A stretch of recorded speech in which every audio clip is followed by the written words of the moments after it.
Dessa vez nós vamos falar do Itaú.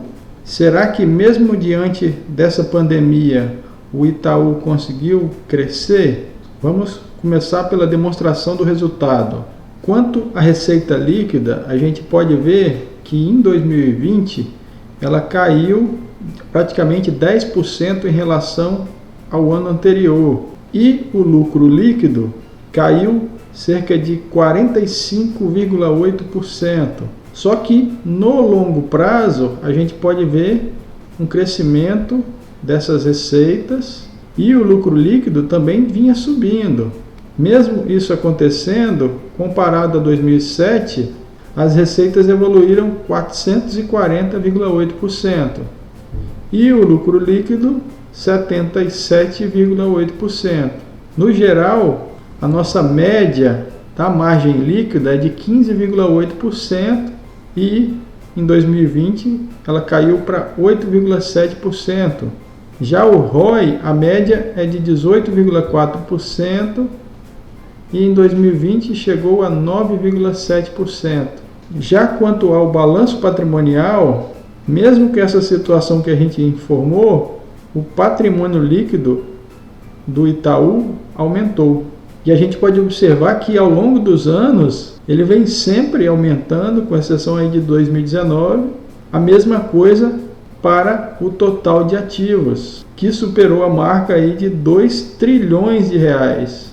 E aqui só um comparativo, que seria a relação desse patrimônio líquido ao total de ativos. Já quanto ao endividamento, é um item que eu vou nem considerar, porque o banco está sempre emitindo certificado de depósito interbancário, mas o banco está sempre emprestando dinheiro. A mesma coisa com relação à demonstração do fluxo de caixa. Eu estou meramente apresentando isso, as informações que eu coletei, mas não tem uma relevância tão grande. E quanto aos proventos? Diante da situação que a gente mostrou, em 2020 os proventos diminuíram. A gente consegue visualizar que ao longo dos anos isso vinha sempre crescendo.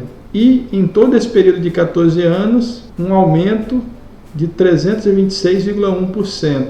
Na média, o payout equivale a 48% e na maioria das vezes a gente vê sempre um aumento desses proventos, com exceção de 2013 e 2020.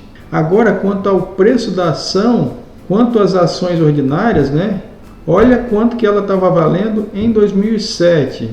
No fechamento do ano de 2008, ela teve uma redução de 34,2%, mas depois continuou nessa escalada e atingiu em 2019 o valor de R$ 30,64. Mesmo com a crise, a gente vê que teve uma boa recuperação no valor que já atingiu a mínima.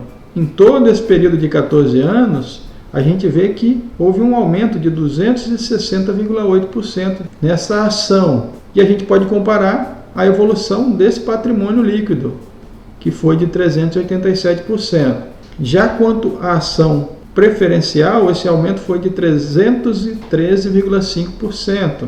Comparando todos os itens, é nítida a influência que a redução nas receitas e no lucro influenciaram a distribuição dos proventos e o preço das ações, mas não a evolução do patrimônio líquido.